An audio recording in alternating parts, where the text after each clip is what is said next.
नमस्कार मित्रांनो, स्वागत आहे तुम्हा सर्वांचे त्रिशिला युनिवर्स या चॅनलवर। आज आपण बघणार आहोत आपल्या शरीरामध्ये वाहणाऱ्या प्राण ऊर्जाविषयी। जे आपले श्वास आहेत ते कोणत्या प्रकारे नाड्याच्या द्वारा आपल्या शरीरामध्ये वाहत असतात आणि ह्या नाड्या कोणत्या प्रकारे आपल्या इच्छा पूर्ती करतात। सर्वात पहिले आपण जाणून घेणे हे खूप महत्त्वाचं आहे की आपल्या शरीरामध्ये 72,000 नाड्या आहेत। आपल्या शरीरामध्ये 72,000 नाड्या आहेत, त्यामधून 24 प्रधान नाडी आहेत, 101 अतिप्रधान आहेत आणि 3 नाड्या अतिशय प्रधान आहेत। आणि ह्या ज्या नाड्या आहेत त्याच प्रमुख कार्य करत असतात आणि इच्छापूर्तीसाठी ह्या 3 नाड्यांना समजून घेणे अतिशय महत्त्वाचं आहे। तर ह्या 3 नाड्या कोणत्या आहेत? तर ह्या 3 नाड्या म्हणजेच इडा, पिंगळा आणि तिसरी आहे मध्य सुषुम्ना। एक असते ती इडा नाडी, दुसरी असते ती पिंगळा नाडी आणि तिसरी असते ती सुषुम्ना नाडी। ह्या 3 नाड्या आहेत। प्रथम आपण जाणून घेणार आहोत इडा नाडीविषयी। इडा नाडी आपल्या डाव्या साईडला असते। ती असते लेफ्ट नोस्टल। जो आपण लेफ्ट नोस्टलने श्वास घेतो ती असते इडा नाडी, किंवा त्याला लेफ्ट स्वर सुद्धा म्हटले जाते किंवा चंद्र स्वर सुद्धा म्हणतात। हे आपल्या मनकारक असते। ही इडा नाडी आपल्याला सबकॉन्शियस प्रोग्रामिंगचा पण एक कारण असते। जेवढे पण कार्य आपण मनाने करतो ते सर्वच्या सर्व इडा नाडीच्या द्वारा केल्या जातात, इडा नाडीमध्ये करत असतात किंवा लेफ्ट स्वर मध्ये करत असतो। लेफ्ट स्वरला चंद्र स्वर असे म्हटले जाते, चंद्र स्वर मध्ये सुद्धा करत असतो। ही नाडी जी आहे लेफ्ट नोस्टल किंवा लेफ्ट स्वर इडा नाडी, ही आपल्या मनाला दर्शवत असते आणि ही आपल्याला इंट्रोवर्ट बनवत असते, म्हणजेच आपण आपणात खुश राहतो। ही नाडी शांतीचं प्रतीक आहे। ही मूनला म्हणजे चंद्राला दर्शवत असते। ह्या सर्व गोष्टी इडा नाडीमध्ये होत असतात। नंतर बघूया पिंगला नाडी। पिंगला नाडीविषयी आपण आता जाणून घेणार आहोत। पिंगला नाडी म्हणजेच राईट स्वर किंवा आपली उजवी नाडी। आपल्या जी उजव्या साईडला असते ती असते पिंगला नाडी। किंवा जेव्हा राईट नोस्टल जेव्हा ॲक्टिव्ह होत असते तेव्हा आपण म्हणतो की राईट स्वर ॲक्टिव्ह आहे। हे आपल्या कॉन्शियसला दर्शवत असते। ही बुद्धीचं प्रतीक असते। कुठली नाडी? पिंगला नाडी। आणि ही आपल्याला एक्स्ट्रोवर्ट बनवत असते। तेज प्रकाश सूर्याला ही नाडी दर्शवत असते पिंगला नाडी। मेल पॉवरला दर्शवत असते आणि एक असते ती म्हणजेच सुषुम्ना नाडी, थर्ड नाडी। जेव्हा दोन्ही ॲक्टिव्ह होतात म्हणजे कोणत्या? इडा आणि पिंगला। जेव्हा दोन्ही ॲक्टिव्ह असतात तेव्हा डायरेक्टली मध्य सुषुम्ना नाडी ही चालू होते। जेव्हा दोन्ही ॲक्टिव्ह होतात तेव्हा ही सुषुम्ना नाडी चालू होते। हे आपल्याला हायर कॉन्शियस सोबत मिळवत असते। ह्या प्रकारे आपल्या ह्या 3 नाड्या अतिशय प्रमुख आहेत। जेव्हा आपण बोलत असतो मॅनिफेस्टेशन विषयी, कोणत्याही इच्छेला किंवा गोष्टीला पूर्ण करण्याची कोणत्याही गोष्टीला पूर्ण करण्याची, कोणत्याही आपल्या इच्छेला पूर्ण करण्याची तेव्हा आपण म्हणत असतो ते म्हणजे लेफ्ट नाडीविषयी आपण म्हणतो ते म्हणजेच इडा नाडी म्हणू। हिंदीमध्ये म्हणतात ना, मन के जीते जी जीत है और मन के हारे हार। जर तुम्ही मनाला जिंकाल तर तुम्ही सर्व काही कराल। तर आज आपण पुन्हा बघूया की इडा नाडीच्या द्वारा आपण आपल्या कुठल्याही इच्छेला कसे काय पूर्ण करू शकतो। तर तुम्ही कुठलीही एक इच्छा घ्या आणि त्यानंतर एक एक इच्छा तुम्ही घेऊ शकता आणि एक एक करून तुम्ही तुमच्या इच्छा घेत चला. त्या इच्छेचा तुम्ही मनात विचार करा.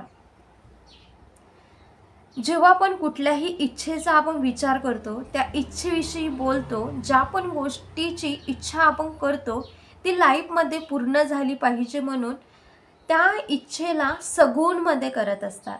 आपल्या श्वासाला भरून कुंभक लावून होल्ड करून त्या इच्छेचा विचार करत राहायचा आहे, त्या इच्छेला बोलत राहायचं आहे.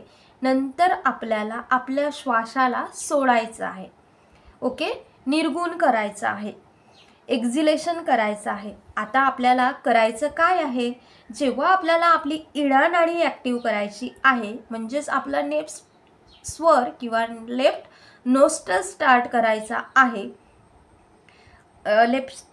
लेफ्टवाला जो नोस्ट्रल ॲक्टिव्ह करायचा आहे, तर आपल्या इच्छापूर्तीसाठी तर तुम्ही तुमच्या राईट खांद्याच्या हाताखाली म्हणजेच राईट खाकेमध्ये बाजूमध्ये आपल्या राईट स्माइली चेंडू घेऊन किंवा हाताची मुठ्ठी करून आपल्याला राईट साईडला दाब द्यायचा आहे. त्यानंतर आपली नोस्ट्रल चालू होत असते. तुम्हाला कुठला स्वर ॲक्टिव्ह करायचा आहे तर अपोजिट साईडला तुम्हाला दाब दिलं तर ती ॲक्टिव्ह होत असते. जसं की आपण आता बघितलं की उजव्या खाकेमध्ये आपण म्हणजेच उजव्या बाजूमध्ये उजव्या साईडला दाब दिला, ज्यामध्ये आपण मुठ्ठी किंवा स्माइली चेंडू ठेवला आणि त्यावर दाब दिला थोडा, तर आपली कुठल्या साईडची नोस्ट्रल चालू होणार, उजव्या साईडला आपण करत आहोत, दाब देत आहोत, तर आपली डावी नोस्ट्रल चालू होत असते. जशी पण ही इडानाडी ॲक्टिव्ह होते, इडानाडी ॲक्टिव्ह होईल तेव्हा लेफ्ट स्वर म्हणजे लेफ्ट नोस्ट्रल स्टार्ट होईल, ॲक्टिव्ह होईल. तर जे पण आपलं कार्य आहे, आपली जी पण इच्छा आहे ती मॅनिफेस्ट आपण जे करत आहोत, त्याला आपण सिद्ध करत आहोत, ते खूप आसानीने होत जात असते. आता जरूरत पडेल तुम्हाला एक बुक आणि एका पेनीची. तुम्हाला एक बुक आणि पेन घेऊन बसायचं आहे. जेव्हा तुमचा लेफ्ट स्वर ॲक्टिव्ह होईल आणि स्वर कसा ॲक्टिव्ह करायचा हे सुद्धा इथे सांगितलं आहे आणि लेफ्ट ॲक्टिव्ह कसा करायचा याच्यावर सुद्धा माझे व्हिडिओ स्वर विज्ञानवर केलेले आहेत. आणि इथे सुद्धा आपण आज बघत आहोत की स्वर विज्ञानचं महारहस्य. ओके, स्वर विज्ञानचं महारहस्य. तर जर कुणाला ॲक्टिव्ह कसं करायचं हे इथे समजलं नसणार तर अगोदरचे जे व्हिडिओ टाकलेले आहेत त्यामध्ये तुम्ही कसं ॲक्टिव्ह करतात हे सुद्धा तुम्ही जाऊन त्या व्हिडिओवर बघू शकता. आपण आता सुद्धा स्वर विज्ञान महारहस्य बघत आहोत. ओके, तर तुम्हाला एक बुक पेन घेऊन बसायचं आहे. जेव्हा तुमचा लेफ्ट स्वर ॲक्टिव्ह होईल, जेव्हा की मी तुम्हाला सांगितलं आहे की कसं तुम्हाला नोस्ट्रल ॲक्टिव्ह करायचं आहे. ओके, आपण जेव्हा उजव्या साईडला दाब देत आहोत तर आपली लेफ्ट नोस्ट्रल स्टार्ट होत असते, तेव्हा ती ॲक्टिव्ह होते. आता तुम्हाला हे करायचं आहे की जेव्हा तुमचा लेफ्ट नोस्ट्रलने जेव्हा तुम्ही श्वास घ्याल डाव्या स्वरने लेफ्ट स्वरने जेव्हा तुम्ही श्वास घ्याल तेव्हा त्या श्वासाला मणिपूर चक्रापर्यंत तुम्हाला घेऊन जायचं आहे. आणि मणिपूर चक्रापर्यंत घेऊन जा, कारण इडानाडीचं जंक्शन आपल्या मणिपूर चक्र आहे. कारण इडानाडीचं जंक्शन आपला मणिपूर चक्र आहे. आपले मॅनिफेस्टेशन कुठून होतात, मणिपूर चक्रातूनच होत असतात. आपले मॅनिफेस्टेशन तिथूनच होईल. तेजीने म्हणजे खूप फास्टली आपल्या श्वासाला भरायचं आहे.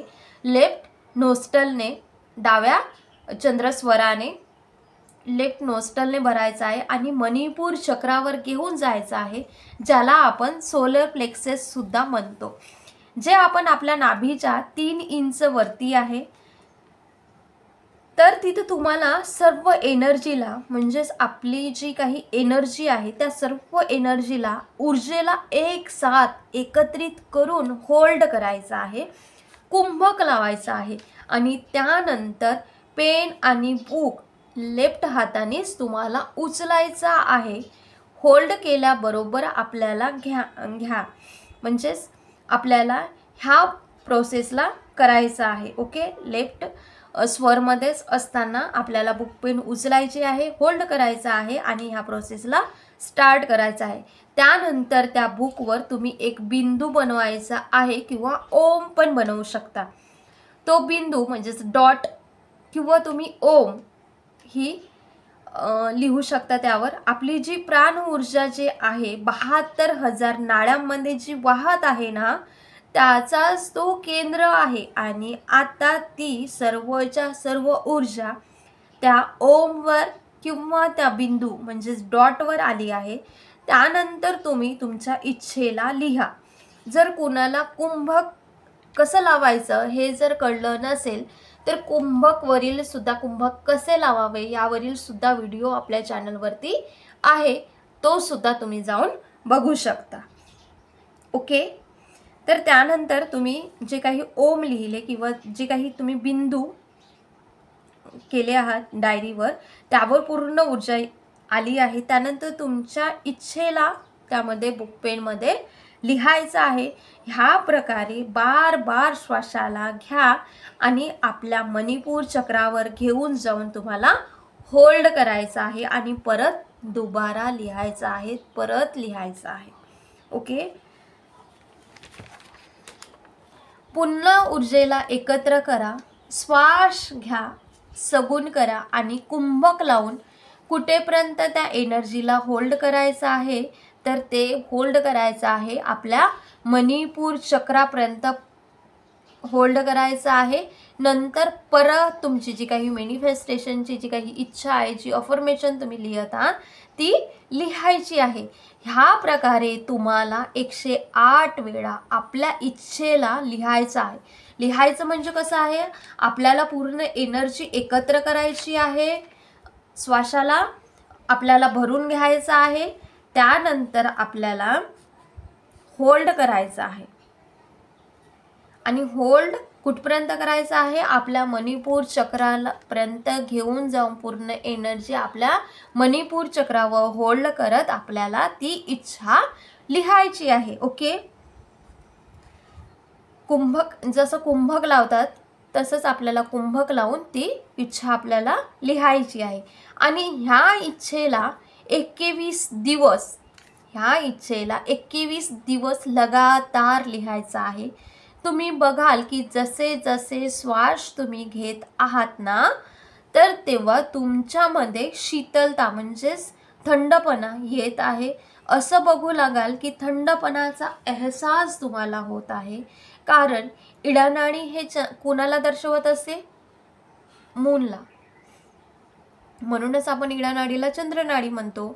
तर त्यासाठी इडानाडी चंद्राचं कारक आहे, माचं म्हणजेच एका आईचं म्हणजेच ते कारक आहे, आपल्या इच्छेकारक आहे, मा पार्वतीचं स्वरूप आहे ही इडानाडी. म्हणून ह्या जी डावी नोस्टल असते म्हणजेच लेफ्ट स्वर जी डावी नाडी जी आहे इडानाडी त्याला इच्छापूर्ती नाडी सुद्धा असं म्हटलं जाते. आपल्या इच्छा ह्या चंद्रस्वरामध्ये पूर्ण केल्या जातात. म्हणून आपल्या इच्छे ह्या डाव्या साईडच्या नाडीला इडा नाडीला इच्छापूर्ती नाडी सुद्धा म्हटल्या जाते. हे नाडी मा पार्वतीचं स्वरूप आहे. ज्या प्रकारे तुम्ही श्वास घ्याल तर तुमची इडा नाडी खूप जास्त प्रमाणात बहुत ॲक्टिव्ह होईल आणि आपली जी मॅनिफेस्टेशन आहे ना ती सगुण सोबत आपल्या श्वासासोबत अंदर जाईल आणि 72,000 नाड्यांमध्ये आपली इच्छा पसरून जाईल. कारण आपण जेव्हा श्वास घेत आहोत तर आपल्या माइंडमध्ये आपल्या मनामध्ये आपण आपल्या इच्छेचा विचार करत आहोत. त्यामुळे हे 72,000 नाड्यांमध्ये आपली इच्छा पसरून जाईल, फैलून जाईल आणि आपली इच्छा पूर्ण होऊ लागेल. तर ह्या प्रकारे तुम्हाला पूर्ण प्रोसेस करायची आहे आणि ह्यामध्ये कसं करायची ते सुद्धा पूर्ण प्रोसेस यामध्ये मी सांगितलेलं आहे. हे तुम्हाला करायचं आहे. ते पण किती दिवसापर्यंत करायचं आहे ते सुद्धा तुम्हाला 21 दिवसापर्यंत करायचं आहे. ओके, या पद्धतीने तुम्हाला तुमच्या सर्व इच्छा पूर्ण करू शकता. एक एक इच्छा सुरुवातीला घ्यायची आहे, त्यानंतर तुम्ही एक एक इच्छा घेत चालायचं आहे. या पद्धतीने तुम्ही सर्व विशेष ह्या स्वर विज्ञानाने पूर्ण करू शकतात. हेच आहे स्वर विज्ञानचं महारहस्य. पूर्ण आपण ह्या स्वर विज्ञानाने आपला विशेष पूर्ण करू शकतो ह्या चंद्र स्वरामध्ये. ओके, इथपर्यंत समजलं? तर या पद्धतीने तुम्हाला आणि बुक पेनवर आपली सुद्धा जी मॅनिफेस्टेशनची जी अफर्मेशन आहे, जी काही इच्छा आहे ती लिहित असताना 108 वेळा तुम्हाला लिहायचं आहे आणि 21 दिवस कन्सिस्टन्सीने लिहायचं आहे. कारण प्रत्येक गोष्टीची की आहे कन्सिस्टन्सी. ओके, तर ह्या पद्धतीने तुम्हाला यामध्ये पूर्ण प्रोसेस सांगितलं आहे आणि 21 दिवसापर्यंत हे करायचं आहे. आपण प्रत्येक इच्छा या पद्धतीने पूर्ण करू शकतो. ओके, तर हा व्हिडिओ आवडला असेल तर व्हिडिओला लाईक, शेअर आणि चॅनलवर जर नवीन असणार तर नक्कीच चॅनलला सबस्क्राईब करा आणि जास्तीत जास्त शेअर करा. Thank you so much. God bless you. Thank you for everything.